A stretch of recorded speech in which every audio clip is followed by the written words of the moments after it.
warahmatullahi wabarakatuh. Perkenalkan, saya Nadia Kurniawati dengan NIM 2205110834. Dan rekan saya Tessa Amanda Amelia dengan NIM 2205110603. Baik, di sini kami akan memaparkan video mengenai sistem koloid. Untuk memenuhi tugas literasi digital dengan dosen pengampu Ibu Fitri Aldresti, SPD, MPD. Saya Nadia Kurniawati akan memaparkan materi mengenai sejarah singkat koloid, pengertian, dan jenis-jenis koloid. Saya Tessa akan menjelaskan sifat dari koloid, cara pembuatannya, dan kegunaannya dalam kehidupan. Berikut videonya.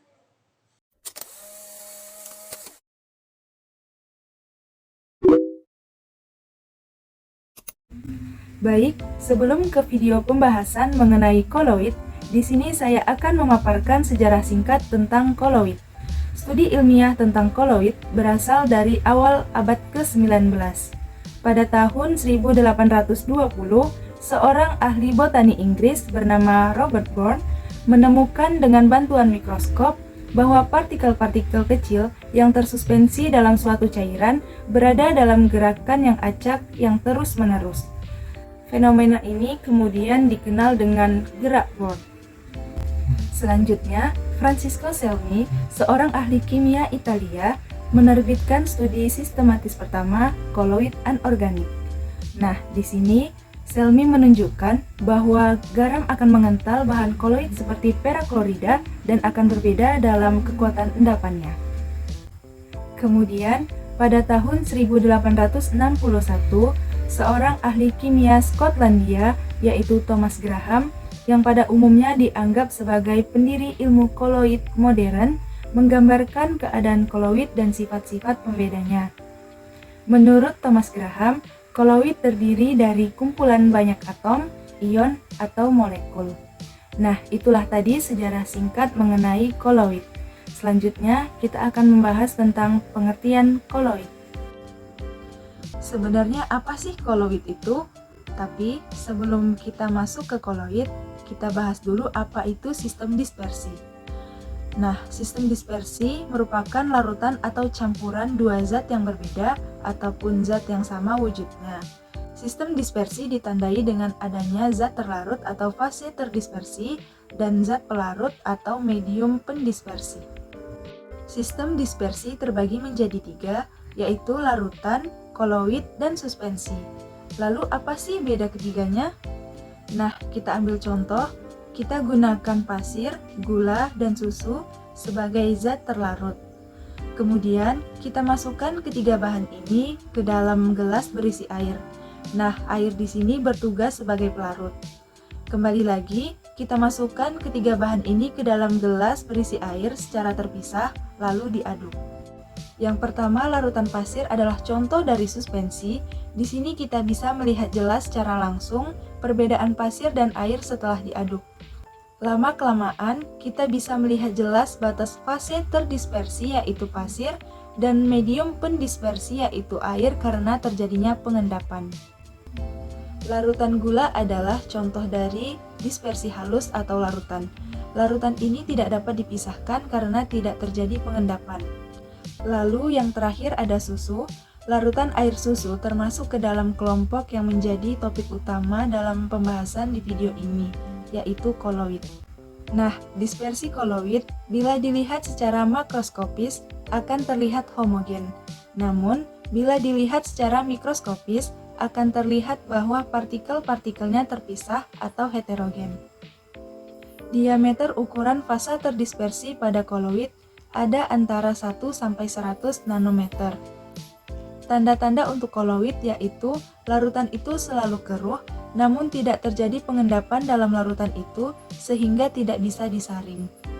Jadi, jika didefinisikan, koloid adalah campuran antara dua zat atau lebih di mana fase terdispersinya berukuran antara 1 sampai 100 nanometer dan tersebar merata dalam medium pendispersi.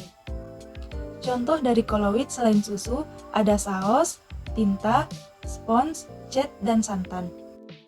Pembahasan selanjutnya yaitu jenis-jenis koloid. Jenis koloid dibedakan berdasarkan fase terdispersinya terbagi menjadi tiga, Yang pertama, sol dengan fase terdispersi berupa zat padat. Yang kedua, emulsi dengan fase terdispersi berupa zat cair. Dan yang ketiga, buih dengan fase terdispersi berupa gas. Sol merupakan jenis koloid dengan fase terdispersinya padat dan medium pendispersinya berupa zat padat, cair, atau gas. Jika medium pendispersinya padat, maka jenis koloidnya adalah sol padat. Contohnya intan dan gelas berwarna. Kemudian, jika medium pendispersinya berupa zat cair, maka jenis koloidnya adalah sol. Contohnya cat, tinta, dan tanah liat. Selanjutnya, jika medium pendispersinya berupa gas, maka jenis koloidnya adalah aerosol padat. Contohnya asap kebakaran dan debu. Jenis kedua koloid yaitu emulsi, yang merupakan jenis koloid dengan fase terdispersinya berupa zat cair dan medium pendispersinya berupa zat padat, cair, atau gas. Emulsi ini terbagi menjadi 3, yaitu emulsi padat, emulsi, dan aerosol cair. Emulsi padat contohnya yaitu keju, mentega, dan jelly. Sedangkan contoh emulsi dengan medium pendispersinya zat cair yaitu susu, mayones, dan es krim. Lalu, untuk aerosol cair yaitu awan dan hairspray. Kelompok koloid yang terakhir adalah buih. Buih merupakan jenis koloid yang memiliki fasa terdispersinya berupa gas dan medium pendispersinya berupa cair atau padat. Berdasarkan medium pendispersinya, buih terbagi menjadi 2 jenis, yaitu buih padat dan buih cair. Styrofoam adalah contoh dari buih padat, sedangkan contoh dari buih cair adalah buih sabun.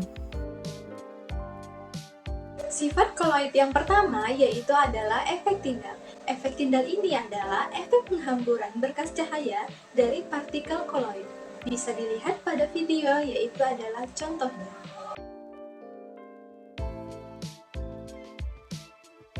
Sifat koloid yang kedua yaitu adalah gerak Brown ataupun gerak acak ataupun zigzag. Ini karena tumbukan antar partikel pendispersi terhadap partikel terdispersi suatu koloid. Bisa dilihat pada video ya, yaitu adalah gerakan zigzagnya. Sifat koloid yang ketiga yaitu adalah adsorpsi. Ini adalah penyerapan muatan oleh permukaan partikel koloid. Contohnya yaitu adalah pada pemutihan gula tebu.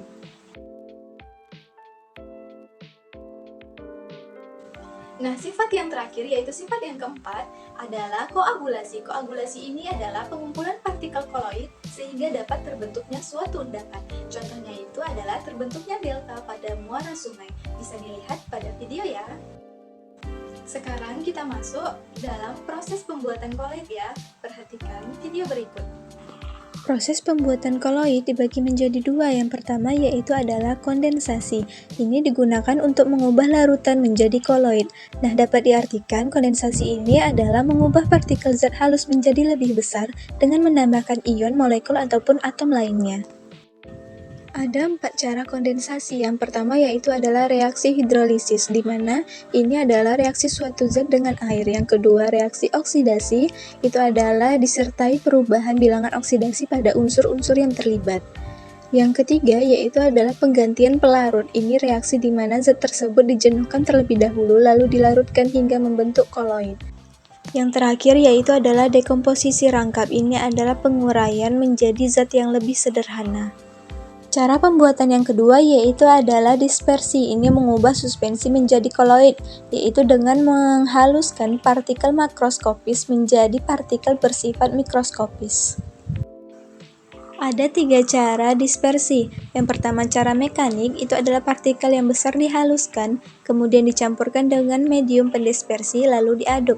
Yang kedua ada cara peptisasi, itu adalah proses dispersi dibantu dengan zat pemecah. Yang terakhir yaitu cara busur Breydig. Ini menggabungkan cara dispersi dan kondensasi dan hanya bisa digunakan untuk membuat koloid sol logam. Nah, yang terakhir bersama saya kita akan membahas yaitu kegunaan dari koloid. Yang pertama yaitu adalah industri makanan, yang kedua yaitu dalam industri farmasi, yang ketiga dalam industri kosmetik, dan yang terakhir yang keempat yaitu dalam industri lainnya. Baik, kita akan bahas kegunaannya. Yang pertama yaitu adalah pada makanan. Contohnya itu adalah susu dan santan yang merupakan emulsi, yaitu fase minyak cair terdispersi dalam fase air cair. Yang menstabilkannya itu membutuhkan zat pengemulsi seperti letisin dan kasein pada susu. Yang kedua, pada industri farmasi, contohnya adalah norit.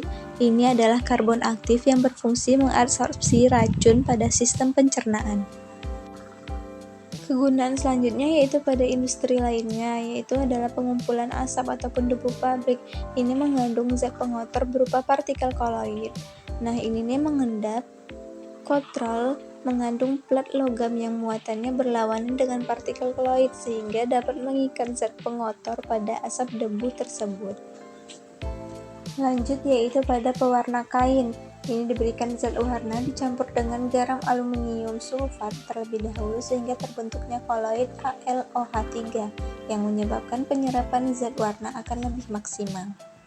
Pada industri lainnya, contohnya yaitu adalah penjernihan air. Air sungai mengandung zat pengotor yang merupakan partikel koloid bermuatan negatif. Nah, ke dalamnya ini ditambahkan tawas yang mengandung ion Al3+. Terhidrolisis menghasilkan koloid AlOH3 yang bermuatan positif. Koloid ini yang akan mengikat zat pengotor dan akan mengendapkannya. Nah, pada bidang kosmetik, kelebihan koloid ini mudah dibersihkan dan tidak merusak kulit ataupun rambut. Contohnya sol padat itu adalah pensil alis dan emulsi adalah pembersih muka.